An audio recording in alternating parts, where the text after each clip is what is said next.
Number 16 اشتیاق دید، آپ صلی اللہ علیہ وسلم کو دیکھنے کا شوق ہو۔ محبت کی ایک علامت کیا ہے کہ انسان کی زندگی میں یہ ایک شوق ہونا چاہیے کہ اسے خواب میں رسول اللہ صلی اللہ علیہ وسلم کی زیارت ہو جائے۔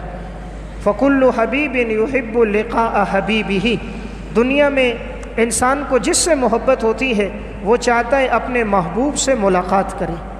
اگر انسان محبت میں سچا ہے، اس کے دل میں یہ تمنا ہوتی ہے مجھے امام الانبیاء کی خواب میں زیارت ہو جائے، اس کی کوشش ہوتی ہے، اللہ نے توفیق دی ہے، وہ حج کے لیے عمرے کے لیے جاتا ہے، سرکار دو عالم صلی اللہ علیہ وسلم کے شہر پہنچتا ہے، آپ صلی اللہ علیہ وسلم کے روضے کے سامنے کھڑے ہو کر السلام علیکہ یا رسول اللہ کہہ کر سلام بیچتا ہے۔ یہ ایمان کی علامت ہے۔ اللہ نے دولت دیا، پیسے سے نوازا، لیکن زندگی بھر رسول اللہ کے شہر جانے کی اسے توفیق نہ ہوئی، یہ دعوے میں سچا نہیں ہے۔ آپ صلی اللہ علیہ وسلم کے روزے پر حاضری کی اسے توفیق نہ ہوئی، یہ دعوے میں سچا نہیں ہے۔ دعوے میں سچا ہوتا حضور کے روزے پر جانا، اس کے لیے بار بار جانے کی کوشش کرتا، وہاں جا کر اپنا وقت گزارتا۔ الشفا میں قاضی ایاز مالکی نے ایک واقعہ لکھا۔ ایک خاتون حضرت عائشہ رضی اللہ تعالیٰ عنہ کے پاس آئی۔ حضرت عائشہ کے حجرے میں چونکہ رسول اللہ صلی اللہ علیہ وسلم کی قبر تھی، تو وہ حضرت عائشہ سے فرمانے لگی مجھے آپ صلی اللہ علیہ وسلم کی قبر دکھاؤ۔ حضرت عائشہ رضی اللہ تعالیٰ عنہ نے دروازہ کھولا، فرمایا یہ حضور کی قبر ہے۔ وہ عورت جیسے حضور کی قبر پر آئی، بے اختیار رونے لگ گئی، یہاں تک کہ قبر کے ساتھ چمٹ گئی، وہیں جان دے دی، وہیں انتقال ہو گیا۔ یہ ہے دعوے میں سچے، یہ لوگ تھے سچے تھے، وہاں پہنچتے تھے، سب سے پہلی بات تھی کہ وہاں جا کر حضور کے روزے پر حاضری۔ اول تو آج جانے کی توفیق نہیں، اور اگر کسی کو توفیق ہو جائے تو سارا وقت بازاروں میں گزرتا ہے، سارا وقت وہاں کے ہوٹلوں میں شاپنگ کرنے میں، کھانا کھانے میں، سیلفیاں بنانے میں، دائیں بائیں گھومنے میں گزر جاتا ہے۔ حضور کے روزے پر حاضری، مسجد نبوی کی ایک نماز جس کا 50,000 کے برابر ثواب، اور جنت البقیع میں حاضری، یہ موقع اور توفیق اسے نہیں ملتی۔ تو گویا ایک علامت حضور کے دیدار کی خواہش ہونا، تو انسان اس کی دعا بھی کرتا رہے اور جب موقع ملے آپ کے روزے پر حاضر بھی ہو۔ نمبر 17 امت مسلمہ کی خیر خواہی۔ حضور کی محبت کی ایک علامت یہ ہے کہ انسان کے دل میں امت مسلمہ کی خیر خواہی ہو، چونکہ یہ ساری امت حضور کی امت ہے، اور اللہ نے اس امت کو بہترین امت بنایا۔ کنتم خیر امت اخرجت للناس وکذالک جعلناکم امۃ وسطا، ہم نے تمہیں معتدل امت بنایا، اس لیے انسان اس امت کی خیر خواہی کرے، جسے بھی دین سے دور دیکھے، سنتوں سے دور دیکھے، اسے دعوت دے، سنت پہ لائے، اسے بتائے کہ یہ شریعت ہے، امر بالمعروف کا اہتمام کرے، نہی عن المنکر کا کرے، لوگوں کو گناہوں سے بچائے، نیکی کی دعوت دے، ہر ایک کے بارے میں اچھی نیت رکھے، یہ حضور سے محبت کی علامت ہے۔ نمبر 18 محبوب کو ہر عیب سے مبرہ سمجھنا۔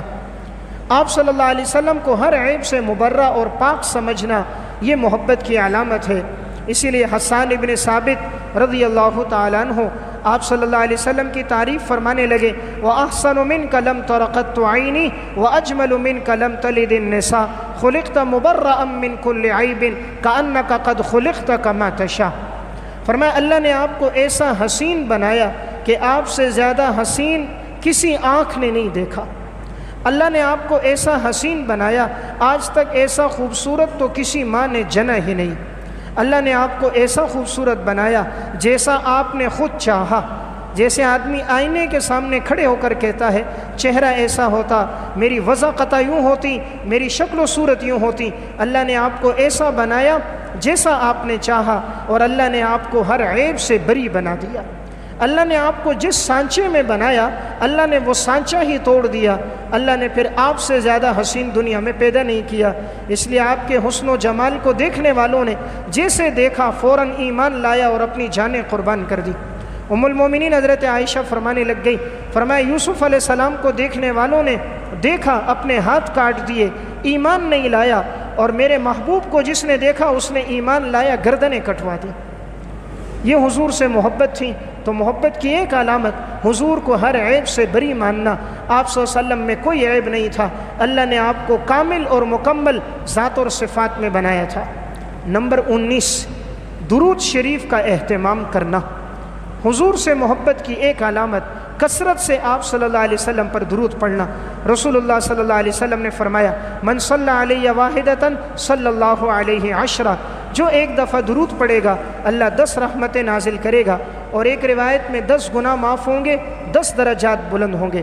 آپ صلی اللہ علیہ وسلم نے فرمایا البخیل الذی ذکرت عندہ فلم یصلی علیہ، بخیل ہے وہ انسان جس کے سامنے میرا ذکر ہو میرے اوپر درود نہ پڑے۔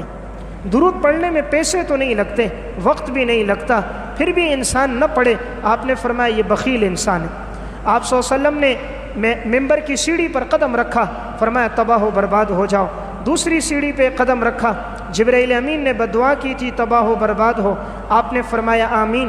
تیسرے پہ قدم رکھا، تب بھی فرمایا آمین۔ صحابہ نے پوچھا یا رسول اللہ آپ نے کیوں آمین فرمایا؟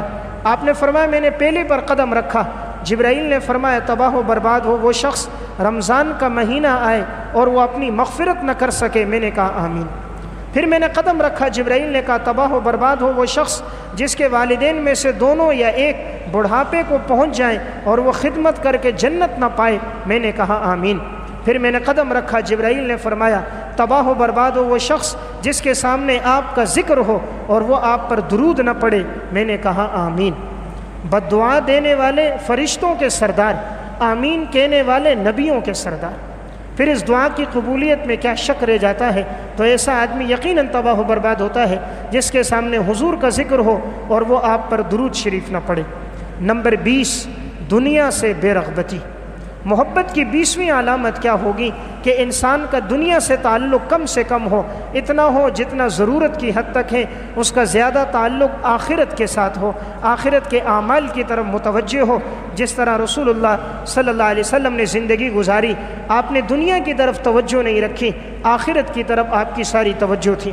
ام المومنین حضرت عائشہ رضی اللہ تعالیٰ عنہ فرمانے لگی ما شبع آل محمد من خبز الشعیر یومین متتابعین حتی قبض رسول اللہ صلی اللہ علیہ وسلم، فرمایا 2 دن گزر جاتے تھے لگاتار اور آل محمد کو جوں کی روٹی کھانے کے لیے نہیں ملتی تھی۔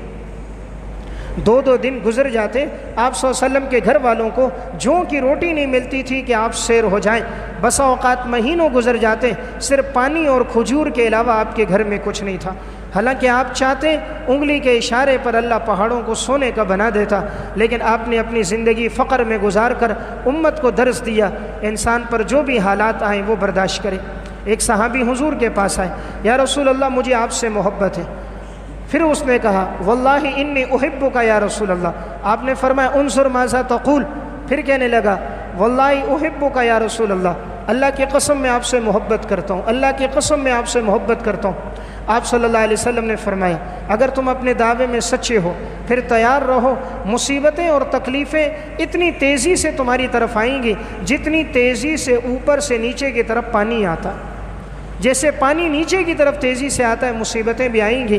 اس لیے دنیا میں مصائب اور تکلیفیں ہوں گی، انسان دنیا سے بے رغبت رہ کر آخرت کی طرف متوجہ رہے، ایسا انسان کامیاب انسان ہے۔ اسی لیے اگر کوئی یہ چاہے کہ اسے معلوم ہو جائے وہ کامیاب ہے یا نہیں، تو حدیث میں 3 علامتیں آئی۔ پہلی علامت ان النور اذا دخل الصدر انفسخ، جب شریعت کا نور دل میں داخل ہوتا ہے اللہ دل کو کشادہ کر دیتا ہے۔ فقیل یا رسول اللہ هل لتلک من علم یعرف به، اس کی کوئی نشانیاں ہیں جو پتہ چل جائیں کہ ہمارے دل میں ایمان کا نور آ گیا، ہمیں کیسے پتہ چلے گا؟ آپ صلی اللہ علیہ وسلم نے 3 نشانیاں بیان کی، ایمان کے نور کی 3 نشانیاں۔ نمبر 1 التجافی من دار الغرور، دھوکے کے گھر دنیا سے دور رہنا، دھوکے کے گھر دنیا سے دور رہنا۔ نمبر 2 والانابۃ الی دار الخلود، ہمیشہ کے گھر آخرت کی طرف متوجہ رہنا۔ نمبر 3 والاستعداد للموت قبل نزولہ، موت آنے سے پہلے موت کی تیاری کرنا، موت آنے سے پہلے موت کی تیاری کرنا۔